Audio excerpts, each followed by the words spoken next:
Olá pessoal, hoje eu estou aqui para dar 4 orientações para vocês começarem a conhecer, aprender e estudar a história da religião cristã. Vem comigo!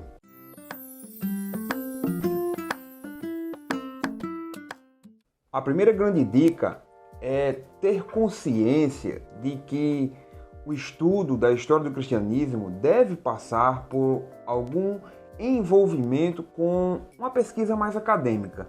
Com isso eu quero dizer que você precisa conhecer o que os historiadores estão falando acerca da história do cristianismo, estão escrevendo, estão pensando.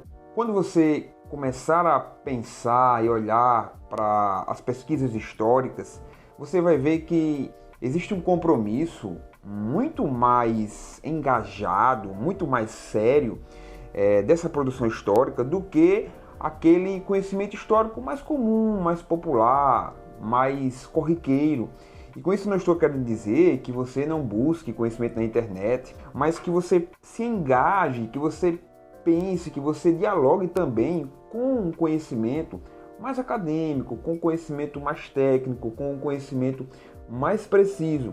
Afinal, esse pessoal está dentro da academia, está lendo manuscritos em grego, em latim, em siríaco, está lendo, tá dando a vida para conseguir traduzir para nós, conseguir produzir para nós conhecimento histórico com bastante responsabilidade.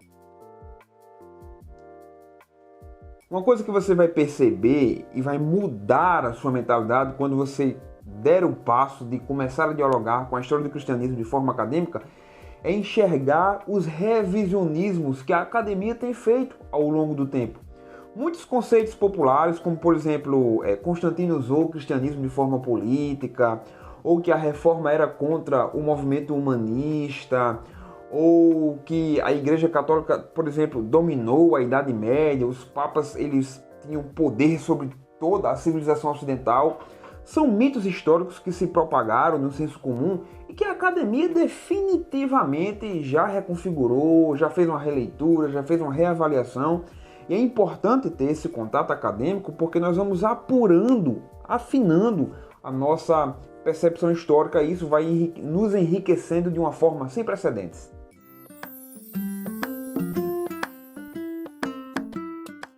A segunda grande dica é que você conheça a história do cristianismo de forma confessional.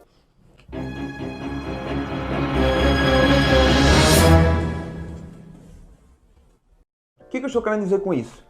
É que você busque compreender como a narrativa histórica está atrelada ao interesse confessional. A história do cristianismo não é um conjunto de informações homogênea. Você vai encontrar várias narrativas acerca da história do cristianismo, você vai encontrar várias interpretações acerca de um mesmo fato histórico.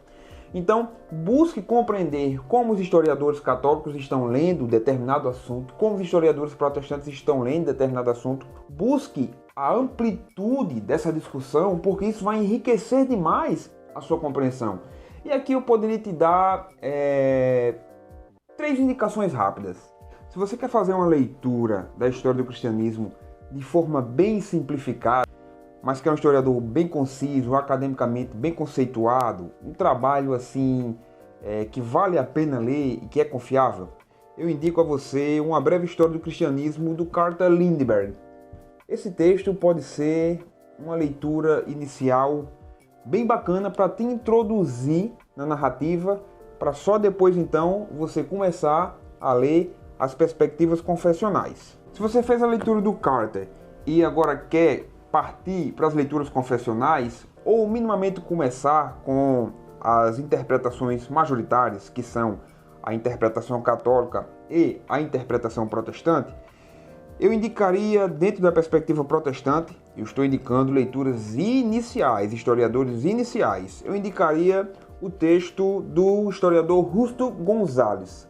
É um texto inicial, a narrativa dele não é ruim de ler, não é difícil de ler, dá para você ler de forma tranquila, são 2 volumes, agora é realmente uma leitura que vai demandar um pouco mais de tempo, se você não tem tanta prática, mas dentro de uma perspectiva protestante, evangélica, uma leitura inicial para você começar, o texto do Justo González cairia bem para esse propósito.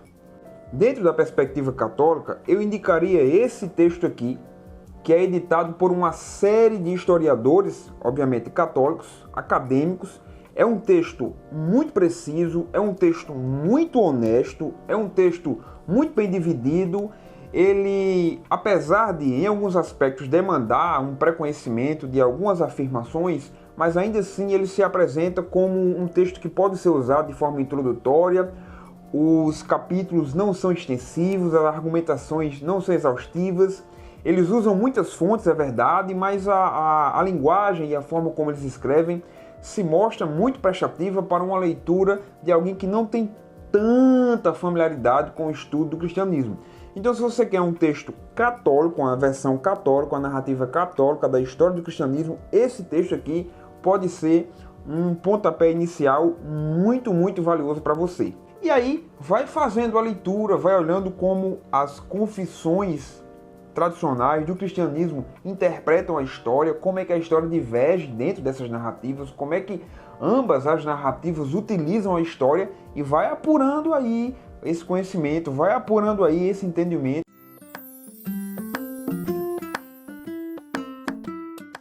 Em terceiro lugar, me escute bem, tente fazer uma caminhada de estudo dentro da história do cristianismo de forma crítica.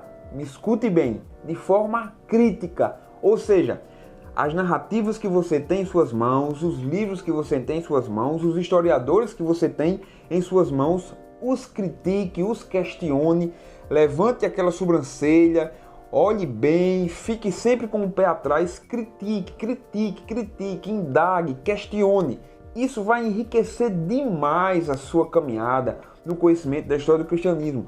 As narrativas históricas, elas estão, todas elas, inevitavelmente, emaranhadas com pressupostos ideológicos atrelados às suas tradições. Vou dar um exemplo. Quando nós pegamos, por exemplo, a questão da Idade Média, a narrativa católica vai ter uma visão romântica daquele período. Ou seja, foi o período mais áureo, o período mais glorioso, o período mais pomposo de toda a história da civilização ocidental. Por quê? Porque a civilização ocidental era, de fato, a cristandade católica. Então veja que na narrativa católica, esse período vai ser visto em termos de romantismo. Quando você vai para a narrativa protestante, esse mesmo período, o período medieval, já vai ser visto em termos pejorativos. Ou seja, a narrativa protestante, em geral, o período medieval é visto de forma obscura. Foi um período onde a igreja passou por uma transformação negativa e tornou-se católica romana, e trouxe para dentro de si um paganismo romano, trouxe para dentro de si idolatria, trouxe para dentro de si a tradição que contradizia e que estava em superioridade às escrituras. Isso eu estou falando na mentalidade da narrativa histórica protestante. Então observe que dentro da narrativa protestante a Idade Média já é vista de outra forma, porque está atrelada a um outro pressuposto histórico que está ligado aos interesses da confessionalidade protestante. E aqui eu não estou falando que A ou B está certo ou errado. Eu estou falando apenas que você tem que ter os olhos abertos, você tem que ter uma visão crítica, apurar a sua leitura, ver como é que ambas as narrativas estão trabalhando a história. E se você puder, se você tiver interesse, se você tiver tempo, vai às fontes, vai pesquisar as fontes, vai ver os historiadores e vai ver quem está dialogando melhor, quem está sendo mais honesto nessa construção histórica.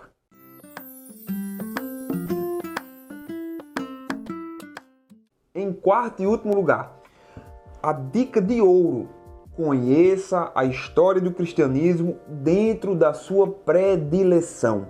Às vezes a pessoa tem dificuldade em estudar história, afinal de contas, história às vezes envolve uma leitura maçante, às vezes os historiadores não ajudam, né? Eles trabalham com uma conceituação muito técnica, às vezes o texto histórico é muito cansativo, eu reconheço isso. Às vezes o indivíduo também não tem tanta frequência de leitura, então é difícil para ele pegar um livro de 300 páginas, 400 páginas, 500 páginas e ler assim em uma tacada só. Às vezes ele não tem um ritmo de leitura tão propício, ele vai demorar demais para ler um livro grande, ele já se desestimula.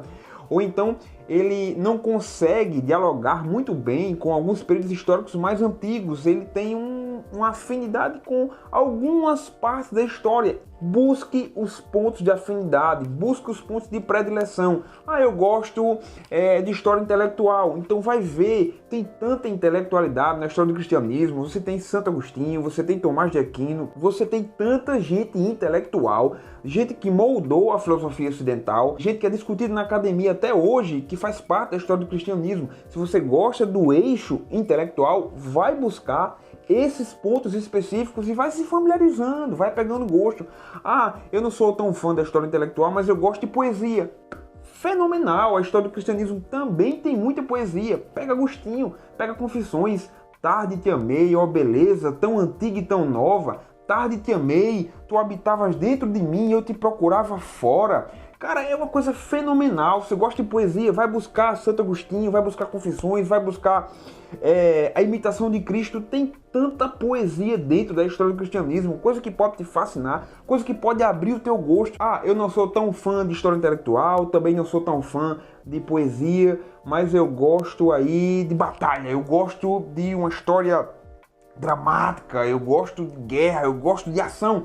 A história do cristianismo, infelizmente, também está muito marcada nisso. Você pode pegar o período das cruzadas, você pode pegar o próprio período da Reforma, que foi um período muito marcado por batalhas, por guerras. Mesmo os próprios protestantes ali se degladiavam entre si. Infelizmente, a história do cristianismo também derramou muito sangue. Você pode entrar por aí, é por aí que você pode tomar gosto, é por aí que você pode começar a conhecer a história do cristianismo. Não sou tão fã de história intelectual, de poesia, de guerra, de derramamento de sangue, mas eu gosto de romance, eu gosto de drama. A história do cristianismo também tem romance, também tem drama. Você pode pegar, por exemplo, o dramático romance de Abelardo, você pode buscar outras fontes, você pode olhar na Idade Média, tem muita coisa bacana, gente. Você gosta de política? A história do cristianismo está cheia de trama política, está cheia de articulação política. Então, se você gosta de política, a história do cristianismo é um prato cheio para você. A minha dica, a dica de ouro não vai, se você tem dificuldade, não vai para a história do cristianismo com um calhamaço lá de 2000 páginas, não vai lá desde o período primitivo até o período moderno. Se você tem dificuldade de fazer essa leitura, vai dentro da sua predileção, vai buscando períodos históricos, momentos históricos, figuras emblemáticas que são agradáveis ao seu paladar, são agradáveis ao seu jeito de ler, à sua leitura, ao seu interesse, à sua curiosidade. Vai entrando por aí que eu te garanto com toda certeza que você vai se apaixonar pela história do cristianismo. Espero, pessoal, que vocês tenham gostado dessas dicas. Quero pedir a vocês que continuem nos ajudando, se inscrevendo no canal, dando like no vídeo, se puder, compartilhando. O YouTube assim vai recomendar nossos vídeos. Nós vamos continuar aqui engajados em produzir para vocês um bom conteúdo. Não esqueçam dessas dicas, elas podem abrir o apetite, o desejo do conhecimento da história da religião cristã para vocês. Forte abraço!